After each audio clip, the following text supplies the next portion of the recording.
The Oval Office was tense. The air was thick with anxiety, the kind that settles in when the stakes are high and the world is watching. Every tick of the clock seemed to echo louder than usual, as if time itself was holding its breath. President Trump, mid-tweet, slammed his phone down, rattling his Diet Coke. The fizzing can was the only sound in the room for a moment, as aides exchanged nervous glances, unsure whether to speak or stay silent. The real shock wasn't in the intelligence briefing, though the officials had come prepared with thick folders and grave faces. It was in the headlines, bold, impossible to ignore. Canada and Japan announced major trade diversification, slashing U.S. imports. The news scrolled across every screen, a jarring wake-up call that reverberated through the West Wing. Trump stared at the screen, incredulous. "They're what?" he bellowed, his voice rising above the hum of the television. The disbelief in his tone was matched only by the frustration etched across his face. "They can't do that. We're the United States of America," he insisted, as if saying it louder would make it true. The room fell silent, the weight of the moment settling in. His plan had been simple: hit them with tariffs, flex America's economic muscle, and force them to the table. It was supposed to be a show of strength, a demonstration that the U.S. could dictate the terms of global trade. The expectation was clear: other nations would have no choice but to negotiate, to bend to American demands. Instead, they were walking away. The seats at the negotiation table were emptying, not filling. The aide confirmed, Canadian firms were signing with Europe, forging new partnerships that bypassed the U.S. entirely. Deals were being inked over video calls and in boardrooms thousands of miles away. Japan was deepening ties in Asia, strengthening alliances and opening new markets. The tariffs were backfiring, pushing America's closest partners into the arms of its competitors. The allies he tried to strong-arm were showing they had other options. They weren't waiting for America's approval, they were moving forward on their own terms. The world didn't need America's blessing to trade. Ships sailed, deals closed, and goods moved across borders, all without a nod from Washington. For Trump, this wasn't just policy failure, it felt personal. The sting of rejection was sharper than any political setback. He'd promised trade wars were easy to win, boasting to crowds that America would come out on top no matter the cost. But the evidence was clear: he was losing, and not to enemies but to allies tired of economic bullying. The numbers on the charts told a story of decline, not dominance. The world's leaders, once eager to negotiate, now stood united, without the U.S. Their determination was unmistakable. The foundation of America First was cracking. The slogan that once rallied crowds now seemed hollow in the face of global reality. It exposed a deep misunderstanding of the global economy, a world where interdependence, not isolation, was the key to prosperity. The tariffs, meant to show strength, had instead become a symbol of self-inflicted wounds. Across the country, factories shuttered, jobs disappeared, and closed-for-business signs replaced the promise of American resurgence. The world was moving on, leaving the U.S. isolated. International conferences buzzed with activity, but the American flag was conspicuously absent. When you start a food fight, you can't be surprised if others decide to eat at a different table, forging new friendships and alliances while you're left out. Alone, with only a stained tie and a cold meal, the cost of isolation became painfully clear. The Oval Office, once a stage for the art of the deal, had become a symbol of missed opportunities and broken promises. Now, it felt more like the scene of a failed negotiation, the echo of lost influence lingering in the air. The morning's headlines were a rude awakening and a warning. In a world that refuses to stand still, even the most powerful can find themselves left behind. So, what's a tariff? You've probably heard the word tossed around in the news, especially during heated debates about international trade and politics. But what does it actually mean, and why does it matter so much? Simply put, a tariff is a tax that governments place on goods coming in from other countries, imported products. When a shipment arrives at the border, customs officials calculate the tariff, and that extra cost gets added to the price of the product. This makes foreign products more expensive for consumers, so when you're shopping you might notice imported items cost more than similar products made at home. The idea is to encourage people to buy domestic goods, supporting local businesses and workers. For example, during his presidency, Donald Trump argued that by slapping tariffs on countries like China, Canada, and the European Union, the U.S. could pressure them into making fairer trade deals and stop what he called unfair practices. The main goal behind these tariffs? To protect American industries from foreign competition, keep factories running, and reduce the trade deficit, the gap between what the U.S. imports and exports. But trade is rarely simple. It's not just about one country winning and another losing. When the U.S. imposes tariffs, other countries often retaliate by putting their own tariffs on American goods. Suddenly, iconic American products like whiskey and motorcycles become more expensive overseas, making it harder for U.S. companies to sell abroad. This back-and-forth escalation is what's known as a trade war. Each side keeps raising taxes on each other's goods, leading to higher prices, market uncertainty, and nervous investors. Supporters of tariffs promise they'll bring back jobs, revive struggling industries, and make the country stronger economically. But in reality, tariffs often mean higher costs for businesses that rely on imported materials, pricier goods for everyday consumers, and a lot of unpredictability for everyone involved. In our interconnected world, trade wars can quickly spiral out of control, affecting not just the countries involved, but the entire global economy. What starts as a negotiating tactic can end up hurting workers, small businesses, and families, the very people tariffs are supposed to protect. In the end, when trade wars drag on, everyone pays the price. No one truly wins. The EU didn't flinch when US tariffs hit. Instead, they struck back with precision. They targeted iconic American products, Harley-Davidson motorcycles, Kentucky bourbon, hitting political pressure points. The message hurt us, and will hurt you where it counts. The EU imposed a 25% tariff on billions in US goods, putting American companies in a bind.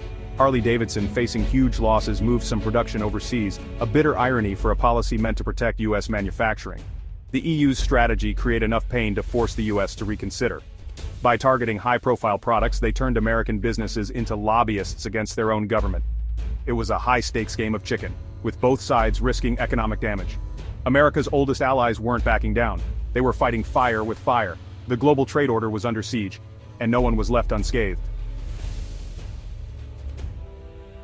While the EU retaliated, Japan chose calm diplomacy.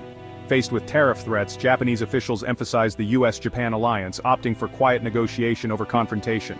Their strategy: absorb the blow, keep talking, and remind Washington of their deep economic ties. Japanese automakers highlighted their massive US investments, arguing tariffs would hurt American workers too.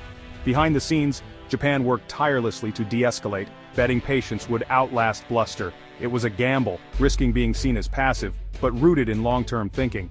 While others prepared for battle, Japan prepared for a long, steady conversation. Sometimes a soft answer really can turn away wrath.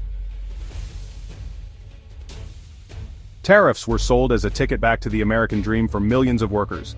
Politicians promised that new trade barriers would revive factories, protect jobs, and restore pride in American-made goods.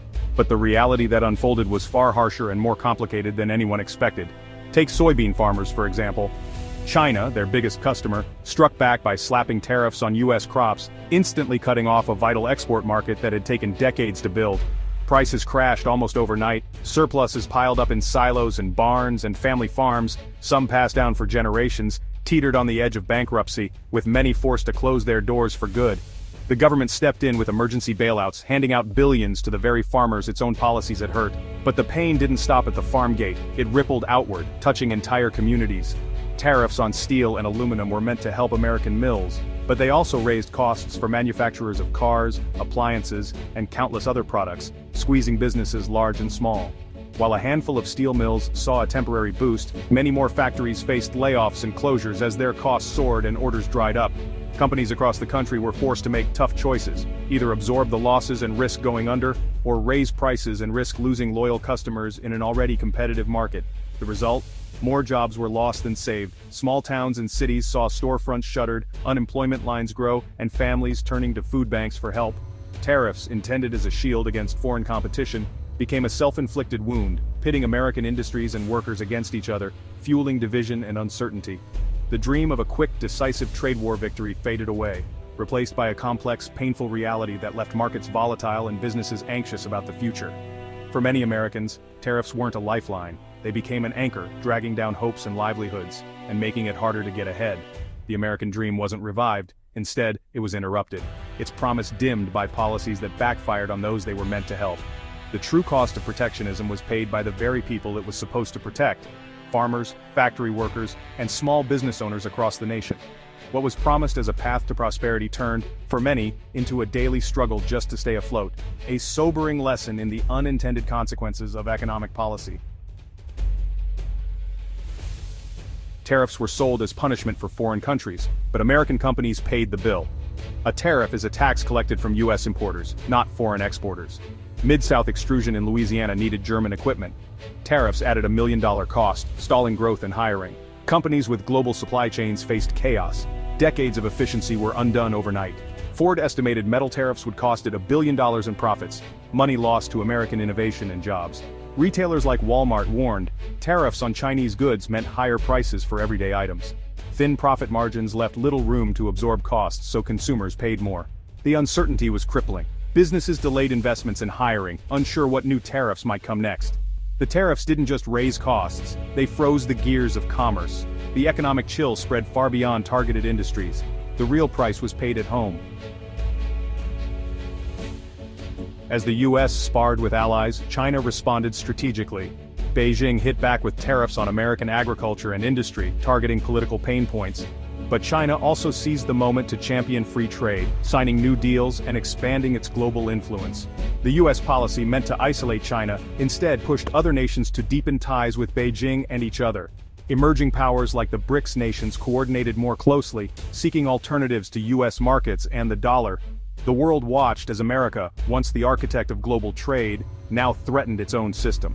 International forums filled with complaints against US tariffs, seen as illegal by many. The tariffs weren't just about trade, they were reshaping global alliances. America's rivals were building bridges while it built walls. Beyond the tariffs' direct costs, uncertainty was the most toxic legacy. Businesses and markets need stability. Instead, they got chaos. No one knew what rules would change next. Investment stalled, companies delayed projects, fearing sudden policy shifts. The global economy slowed, with warnings from the IMF about trade tensions dragging down growth. For ordinary people, this meant volatile markets, higher prices, and job insecurity. The anxiety trickled down. Farmers, factory workers, and families all felt the strain. Trust eroded between governments, businesses, and consumers. The damage from uncertainty is hard to measure, but it lingers long after tariffs are gone. Rebuilding trust will take years. What did we learn? Trade wars aren't good or easy to win, they're messy and costly. Tariffs as a blunt tool break more than they fix, often hurting the country that wields them. Allies have options. Instead of bowing to pressure, they diversified, weakening America's position. Economic partnerships thrive on trust, not threats. Bullying drives partners away. Tariffs are paid by domestic businesses and consumers, not foreign governments. The suffering of farmers and manufacturers was a direct result of policy, not collateral damage. The real solution? Work with allies, use international rules, and build coalitions to address unfair practices. Patient diplomacy and cooperation may be slower, but they're far more effective and far less destructive.